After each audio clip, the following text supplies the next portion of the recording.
दोस्तों, bank privatisation का मुद्दा पूरे देश में मंडरा रहा है और बैंकर भाइयों के लिए तो बहुत सीरियस मुद्दा बन गया है और पब्लिक के लिए भी, जो कस्टमर्स हैं बैंक के, उनके लिए भी एक परेशानी का विषय बन के रह गया है।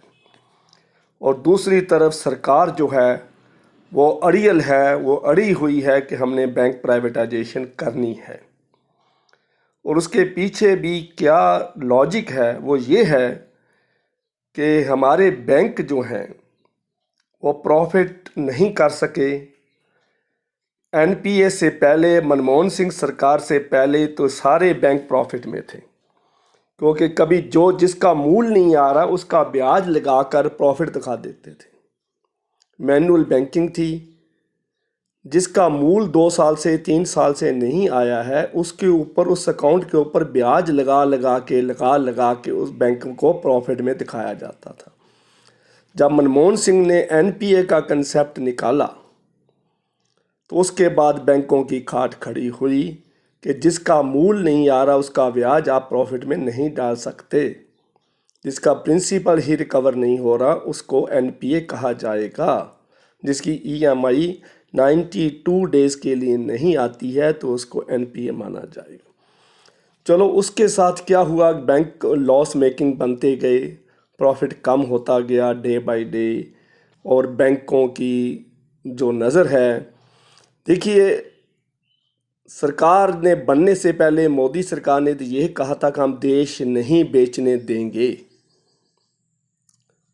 मोदी सरकार की वर्डिंग मुझे याद है, इलेक्शन से पहले एक स्पीच में खुद मोदी साहब ने कहा था कि हम देश नहीं बेचने देंगे, पर उसका ये गलती से कहीं कहना गया हो हम देश नहीं बचने देंगे। ये कहना चाहते थे, देश नहीं बेचने देंगे, ये गलती से कहा गया, उसने ये कहना था कि हम देश नहीं बचने देंगे।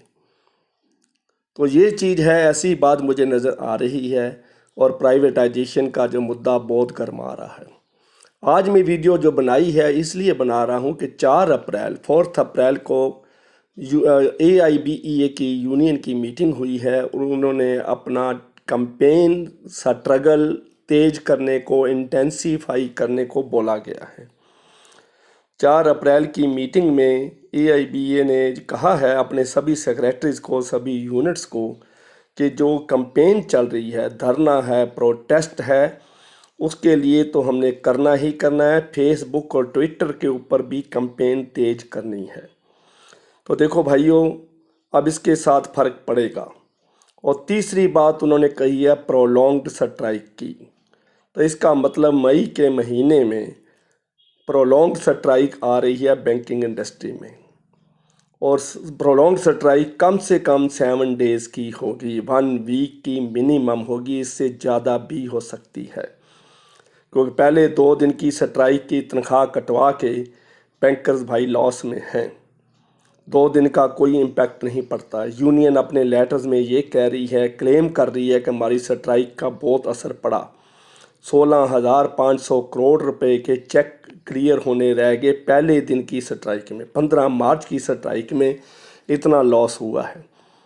पर दूसरी तरफ यूनियन का लेटर ही पढ़ के देखो, जब ये 5 डे वीक मांगते हैं तो क्या होता है। उस लेटर में इन्होंने लिखा है IBA को कि 5 डे वीक करने से कस्टमर्स को, पब्लिक को कोई फ़र्क नहीं पड़ता, क्योंकि हमारे पास नेट बैंकिंग है, पॉस है, ATMs का पूरा भंडार है, और दूसरी तरफ जो है व्यापार बैंकिंग है, और फ्रेंचाइजीज़ हैं, बिजनेस फैसिलिटेटर हैं, बिजनेस कॉरस्पॉन्डेंट लगे हुए हैं, और डिजिटल बैंकिंग चल रही है। तो इसका मतलब यह है कि कस्टमर को कोई परेशानी नहीं होगी, आप 5 डे वीक कर दो। देखिए, उसी लेटर को अगर IBA यूनियन को दिखाए कि देखो 2 दिन की स्ट्राइक का तो आप मैं कैंडिडेट्स को कह रहे हो कि हमारा इतना असर पड़ा, लेकिन 5 डे वीक की बैंकिंग में लिख रहे हो कि 2 दिन छुट्टी होने से बैंक कस्टमर को कोई फ़र्क नहीं पड़ता। कितनी ड्यूल पॉलिसी खेल रही है हमारी यूनियन। 2 दिन की स्ट्राइक करना तो बिल्कुल यूजलेस है। को सैटरडे संडे हम छुट्टी ले ही रहे हैं, अल्टरनेट सैटरडे संडे, तो 2 दिन तो बैंक बंद रहता ही रहता है। Customers are habitual for 2 day holiday, और कई बार छुट्टी भी आ जाती है, 2 दिन कंटिन्यूसली बैंक बंद रहता है। तो कस्टमर्स को इतनी हैबिट है, इतना उन्होंने मैनेज किया हुआ है कि 2 दिन की स्ट्राइक को बर्दाश्त कर जाएं। 2 दिन की छुट्टी को बर्दाश्त करते हैं तो 2 दिन की स्ट्राइक को भी बर्दाश्त कर जाएंगे। तो अब यूनियन ने ये सोचा है, क्योंकि हमने भी वीडियो में पहले मैं बताया था यूनियन लीडर्स को भी कि 2 दिन की स्ट्राइक करना यूज़लेस है। और मेरी वीडियो के नीचे जो कमेंट्स आए हैं लोगों ने यही लिखा है, हमारे बैंकर भाइयों ने, व्यूअर्स ने, कुछ बिजनेसमैन लोगों ने भी यही लिखा है कि 2 दिन की स्ट्राइक यूज़लेस है, क्योंकि बैंक में नो वर्क नो पे की पॉलिसी चल रही है। ये कोई स्टेट गवर्नमेंट की स्ट्राइक या सेंट्रल गवर्नमेंट की स्ट्राइक नहीं है कि स्ट्राइक करते जो पे भी मिलती जाएगी। बैंक में तो सीधा हिसाब है, नो वर्क, किसी ने काम नहीं किया तो उसको पे नहीं मिलेगी। तो इसलिए 2 दिन की स्ट्राइक करना यूज़लेस था। और वो यूनियन ने अब रियलाइज़ किया है कि 2 दिन की स्ट्राइक करने से कोई इम्पैक्ट नहीं पड़ता, सरकार नहीं हिलती है। तो इसलिए उन्होंने प्रोलॉन्ग स्ट्राइक रखा है। हो सकता है ये 15 डेज़ की स्ट्राइक हो। इनडेफिनेट स्ट्राइक करने का हौसला नहीं है यूनियन के पास, क्योंकि काफ़ी कामरेड्स हमारे ड्यूटी ज्वाइन कर जाते हैं इनडेफिनेट स्ट्राइक में। कुछ लोग ऐसे भी हैं जिनके घर का खर्चा जो है, एक आदमी के ऊपर सारी फैमिली डिपेंडेंट है। बिजली का बिल, पानी का बिल, ये बिल, बहुत खर्चे हैं घर के। बच्चों की पढ़ाई, बच्चों की फ़ीस, बच्चों की किताबें। अप्रैल का महीना है तो नया सेशन शुरू होने वाला है, तो इसलिए हर एक आदमी को पैसे की ज़रूरत भी है। तो इसलिए इनडेफिनेट स्ट्राइक इस महीने में, अप्रैल मई के महीने में तो बिल्कुल ही फेल हो जाएगी। तो इसलिए यूनियन ने ये सोचा है प्रोलॉन्ग स्ट्राइक करा जाए। ये भी एक अच्छा टैक्टिक्स है। इससे क्या होगा कि 15 डेज़ की सैलरी तो कटेगी लेकिन गवर्नमेंट को इम्पैक्ट पड़ेगा। और दूसरी बात, मैं आप सभी को, बैंकर भाइयों को ये बता दूं कि अब सिर्फ बैंकर ही स्ट्राइक के लिए तैयार नहीं हैं। प्राइवेटाइजेशन के अगेंस्ट कस्टमर्स भी खड़े हो गए हैं, क्योंकि मैंने ट्विटर पर देखा है, फेसबुक पे देखा है। मेरी एक यूनियन बनाई हुई है, फेसबुक ग्रुप है United Bankman union. United Bankman union ये है, फेसबुक ग्रुप है। इस पर 5000 मेंबर हैं और सभी ने ये लिखा है कि प्राइवेटाइजेशन के अगेंस्ट कस्टमर्स भी हो चुके हैं।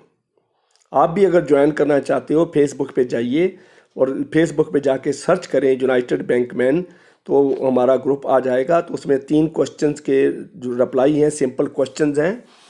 आप कब, कौन से बैंक से रिटायर हुए, क्या है, तो 2-3 क्वेश्चन का जवाब देके I agree with the group rule column में टिक करके आप ज्वाइन कर सकते हैं। रिक्वेस्ट मेरे पास आ जाएगी, I am admin of the group, मैं रिक्वेस्ट क्लियर कर दूंगा। 2 दिन में ये रिक्वेस्ट क्लियर हो जाती है। तो आप सभी मेंबर बन के प्राइवेटाइजेशन के अगेंस्ट काम करिए।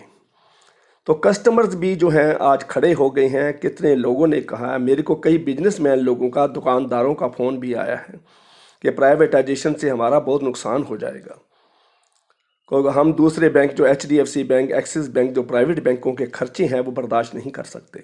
इतना तो हमारे को ब्याज नहीं मिलता है जितना उनके खर्चे हैं। तो मिनिमम बैलेंस चार्जेस बहुत हैं, पासबुक के चार्जेस बहुत हैं, चेक बुक चार्जेस बहुत हैं। दूसरा है उनका बात TDS भी कट रहा है, सरकार को TDS भी देना है। इंटरेस्ट रेट बहुत लो हो चुका है, तो हमारे को कुछ भी मिलने वाला नहीं है। इसलिए पब्लिक जो प्राइवेटाइजेशन के अगेंस्ट हो चुकी है। 10 लाख 1 मिलियन जो है बैंक एम्प्लॉइज ही स्ट्राइक नहीं करेंगे, लोग भी आपके साथ जुड़ जाएंगे, प्रोटेस्ट हो जाएगा।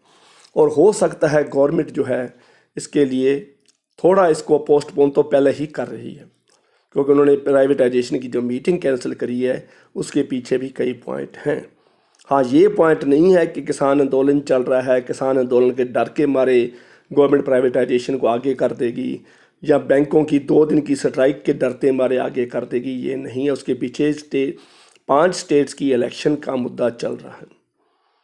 5 स्टेट्स में इलेक्शन जो है अभी वोटिंग हो रही है, तो इसके लिए सरकार किसी तरह का पंगा लेना नहीं चाहती है, चाहे वो बैंक एम्प्लॉइज है। इसलिए इंटरेस्ट रेट जो पोस्ट ऑफिस के स्मॉल सेविंग के इंटरेस्ट रेट घटाए थे उनको इमीडिएटली उन्होंने विड्रा कर लिया है, क्योंकि 5 स्टेट्स की इलेक्शन चल रही है।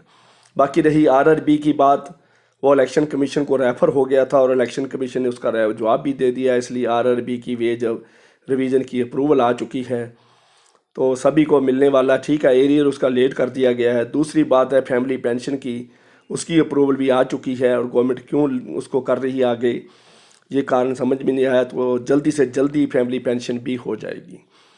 बाकी 11th बाईपार्टाइट सेटलमेंट में जो हुए हैं कई पॉइंट्स को, स्टैग्नेशन इंक्रीमेंट को, 1/11/17 से पेंशन रिवीजन को उन्होंने अभी तक अपनी क्लैरिफिकेशन नहीं दी है।